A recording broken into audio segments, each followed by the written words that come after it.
great turnout because of the weather, and they came and they were loud, and that always makes for a special feeling for our players, which I think is important for them to feel good about that. A lot of respect for Hatch and the job he's done in terms of coaching at Sanford, and their kids played really hard. A lot of respect for those guys. They were outmanned and outmatched, and they played really hard and physical today, and did a good job of doing the best job they could. So we got to play better. We didn't play our best game, and we know that, and our kids acknowledge that, and we start the SEC gauntlet next week. So that'll open it up. Okay, we have any questions? What do you think about the red zone every day? 7 before field goals, is that a big issue, I guess, for you today? Yeah, anytime you get in the red zone for us, it was a priority for offense and defense to be elite in the red zone. You know, we talked all offseason about our defense last year was pretty good in red zone. Offense didn't score the touchdowns they needed to, and they did that in the first game, and we didn't today. So we'll have to go back and watch the tape, and we got to get better at that because you can't win games just kicking field goals. Kirby saw AD come off the field after that first drive. Any update on him? Yeah, he looks okay. Probably could have gone back in, but we held him at that point, and he's got an ankle. Kirby, how much, or if at all, do you feel your defense did better today in terms of communication and getting calls in and things of that nature? Hard to say. Hard to say. I don't know that you could get a great evaluation. They were outmanned up front. They had to get rid of the ball quick. They don't have the dynamic guys we play against on the perimeter. They were going to get the ball out quick, so it's hard to evaluate. They didn't. They tried to slow the game down once we got ahead, and if you saw, they just ran the clock a long time. It shifted, so it wasn't a great evaluation for us in terms of taxing us. And we had a lot of 3-and-outs. So when you get 3-and-outs, it's hard to sustain drives. Kirby, you guys were able to have something of a 2-minute drill right before halftime. Just how valuable is that, especially early in the year, to kind of get a test like that, trying to score with not a lot of time? Well, it's great, especially if you capitalize on it, and we were able to get the ball back and able to get a shot at the end zone. Would like to have gotten, if we execute one play better, we may have a shot at a field goal. And I think we bobbled the snap. I couldn't tell what happened, and it kind of wasted a play for us, and we lost a lot of time on that play. Kirby, what was your impressions of Dylan Bell and Jackson Meeks? They got in pretty early in the play line. Both those guys have done a good job at practice. They continue to improve. We got to continue to grow that room and get some depth with some guys that can go play for us. It seemed like, Coach, you had a lot more power run today. I don't know if that's true or not, but was it, and how did you feel about just the power run game in general? I don't know what you mean by power run game. Just between the tackles, straight up run. So, Kendall Milton seemed to carry the ball a lot between the tackles. I think that's fairly verifiable. Yeah, we ran the ball a few more times a day than we did in the past, but a power to me is when a guy pulls, and we had some pull plays, we had some zone plays, we had the inside, outside zone, we ran a couple gap scheme plays, had some good successful runs in there, and then had some that we didn't. We didn't hit any real explosive runs, so I think you can't expect every run to be just a home run. And when you're hitting for 4, 5, 6, 10, 6, 7, those can be good, but you can't shoot yourself in the foot. What do you think of Michael Williams' first sack for you guys this season? I was pumped for Mike. He does a good job. Michael works really hard. He's a kid that just works. And when you look out there on Sunday and he's out there hitting a sled and running and doing extra, it pays off on a play like that. So it was good to get back there and affect the quarterback. They weren't going to let us rush the quarterback. They're trying to keep their quarterback healthy for the rest of the season. So the ball's coming out really quick, and that can be frustrating for the defense. But when you get 3-and-outs and you tackle people in space, that certainly helps get off the field. Kirby, you mentioned the 3-and-outs. How much of an emphasis was that for y'all coming out of Oregon? How much better do you think the execution was in that area? It's an emphasis every game. It's not like, we weren't playing Oregon today. We were playing Sanford. So, the emphasis is get off the field as fast as possible, get the offense the ball back.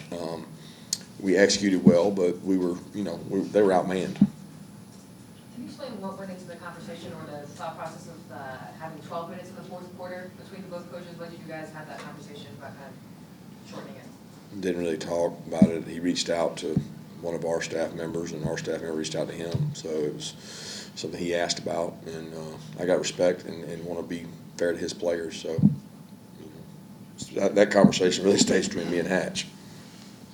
Kirby, this being your first home game since winning the championship, there's very little made of it, pre-game or on the video screen or anything about the defending national champions playing their first game at home. Is that all by design? I don't know. Chip asked that. I have not had one conversation with anybody about. I don't know what the expectation should be. I mean, I'm so thrilled about last year, but I'm so into this year that I mean, nobody said, "Oh, Coach Martin, do you not want anything?" It's not my decision to say we don't want anything. I haven't even thought about it. We're worried about South Carolina now, but today we're worried about Samford, and it's not really fair for this team to celebrate that because this team didn't do that. Last year's team did that. Did you go in with thinking in your mind that you wanted only to see half from the starters versus getting a second and third string in, or was it based on performance that you saw the starters in the rotation in that third quarter? Did I go into the game wanting to only play the starters a half? Yeah. No, absolutely not. I mean, we need conditioning. The number one thing we need is to play. I mean, I'd love to play 15 minutes. I'm respecting my opponent and his wishes also, but we need to play football. Now, granted, we got some guys that have played a lot of football, and I didn't go into the game thinking they'd play a half. I mean, I didn't know how long they'd have to play. They're going to play until we were comfortable enough lead to put the other guys in. I mean, we have a set of players that play regardless of the score. And then we talk about on the headphones who plays as we score or as we get a lead. I just was disappointed altogether with, execution, probably the right word on offense. It just wasn't crisp as it should have been. Kirby, did you feel that way mostly because of the second half, or did you feel better? Oh, both. I mean, the red zone stops. I think if we cash in 2 red zones, we're probably sitting here feeling pretty good about our one offense, right? Because we scored, maybe 1 field goal, and now we're 7 plus 5. I don't know how many drives we had, 6. Maybe we're 12 out of 13 touchdowns, and we've had 1 field goal. That doesn't bother you. But when you don't get it multiple times in the first half, and then second half you come out and you don't get it, and then you put Carson in, and we didn't cash in on a chance in the red area. It's something you got to really work on, and I guarantee it's easily fixable, but a lot of it comes down to execution. I think 11 different players caught a pass in the first half there. How much of that is, you have the ability to spread the ball around, and how much of that was in the game plan if we want to try and diversify what we have here? I don't know this in the game plan. It's about gaining depth. We have a good system that allows us to put people in places to say, is he a get-the-ball-to guy? Because you better know who those guys are when you play elite opponents. And some teams will take those get-the-ball plays away from you, and then you get narrowed down to who can touch the ball. And ultimately, football comes down to who can win one-on-one, and we got to figure that out. Fortunately, we've played a couple teams right now that we're better than, and we can get the ball to anybody. It's not going to always be that way, and that's what we've really worked hard on during the week of practice of finding out when it's good on good who the best player is, and what I call good on good is our defense against our offense. 2 games in the books, you guys still not allowed a touchdown on defense. What is your biggest concern with where the defense is right now going into SEC play next week? How they're going to respond when it gets tough. How they're going to respond when it gets thick, when it gets physical, when it gets fast, when they get tired, when they give up a touchdown. The biggest concern is what's the response mechanism, and what are they wired with. Coach, how do you feel about the energy level coming into this ball game coming up the last week? Great. They had really good energy. It was fired up. I don't think it was real good coming out of halftime, but I thought playing at home helped with that. I thought they almost got a little kick of energy and juice that it wasn't raining. That it was like, I expected it to be one way, and it wasn't. And I thought we had really good energy and warm-ups, really good atmosphere in the stands, and came out. We started fast. We just didn't score touchdowns. How important do you think it was for Dylan Bell to get that first touchdown and sort of, establish himself? I don't think it's about a touchdown. I think he's got to go out there and play. AD being out allowed him to play a little more, Jackson to play a little more. He's got to get some more confidence. Then Island is a guy that he's had a really good week of practice, but he didn't get all that stuff in camp that Dylan got. So we need those 2 guys, CJ to grow up. We need to get Arian back. There's guys there that we've got to get to be able to stretch the field vertically and be a complete offense. When do you think Arian might be able to come back? Don't know. You were talking to Stetson coming off the field after the Hail Mary. talking to him about it. Just that he did a good job getting the ball off. That play is a designed, it's going to take a while, right? So knowing it's going to take a while, you know, the escape route is usually up in the pocket, and he went out and tried to outrun everybody, and you know that's where the offensive line's blocking them too. So you know we don't get to work that play live a lot. So just trying to give him some pointers. He did what he had to do. He got the ball to the spot, and you know you got to try to take a chance and make a play. But he did it the hard way. I guess he's got a pretty good arm throwing it 48 yards on the run. Yeah, he's never lacked arm strength. Stetson's got a good arm. He's got plenty of arm talent. How do you feel about Kamari last year's play today? How you doing, Coach? Yeah, good to see you. I have to reserve judgment till I watch the tape. I don't, you know, it doesn't stick out. Nothing sticks out to me. He practices really well every day. He's extremely physical and smart. Love the way he competes, but I have to watch the tape to see. You got South Carolina next week. What are some of the initial outlook on that matchup and what they bring to the table, especially with your quarterback mindset? Well, got tremendous athletes, quarterback. We looked hard at both him and their offense in the offseason. They've studied those guys. They got a tremendous team, and they got a tremendous atmosphere. And those kids really believe and buy into Shane and their staff. And they'll be a tough opponent. They've gone out and played, you know, on the road in the SEC already, and now we got to go play on the road in the SEC. And we really haven't played that kind of road game yet to see what our team's really all about. Do you feel like Stetson really worked on his conditioning this year? He seems like he's faster a little bit, maybe quicker on his feet, or maybe he's trusting his feet more this season? I don't know. I mean, he's not trusting his feet to me because there's several times he could have run. You know, he could have taken off. He's always been mobile, but there was, you know, the third down sack that took us out of field goal range, and I probably shouldn't have kicked the field goal. He can't take that sack. You can't do that. You got to throw the ball away or just run it. And you know what you do? You ensure that we get 3 with every yard you get.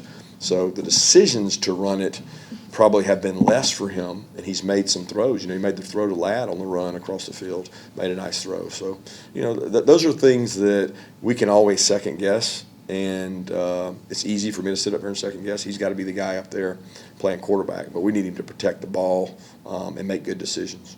Without watching the film, what are your impressions of how this offensive line has handled moving guys in and out, and just, you know, how they've played the different pieces of it? Yeah, I think that's a little overrated, right? Like, who's beside you? What does that really matter? Like, you're doing your job, he's doing his job. It's not like they speak a different language, you know. So the pieces they practice all week that way.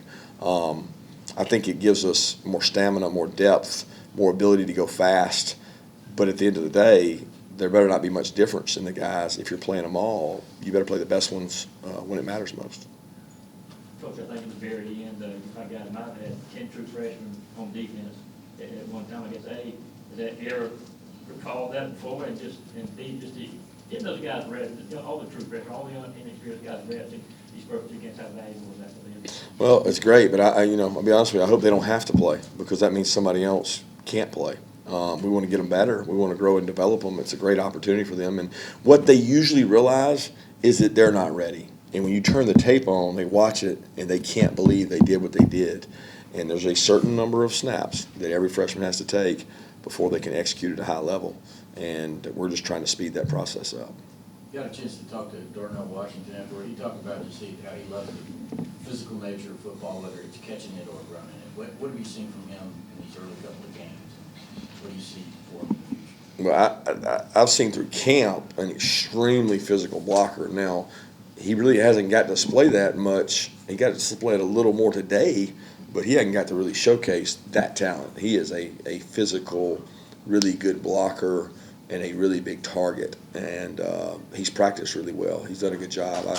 I continue to say offensively we got to be in great shape. We got to be in great conditioning shape because we got to be able to play with tempo and do things. But Darnell has done everything we've asked him to do. He's practiced really hard. He's played really hard. He's maintained his weight at the right level, and he's getting rewarded for it by getting some catches and some touches and also being physical. No Nyland Green today. How close was he to being able to play, and Tyke Smith being able to get back from his injury? What have you seen from him in the first 2 games? He's gaining more confidence. He hit some higher speeds this week, and we played him more. He got an opportunity to play a little more, and he's growing, getting better. He's got to get confidence, too. His confidence in his knee, his confidence in our system. And then Nyland, I don't know how far away he is. He didn't dress. He wasn't able to go or work out. Have any more questions for Coach? Thanks, guys.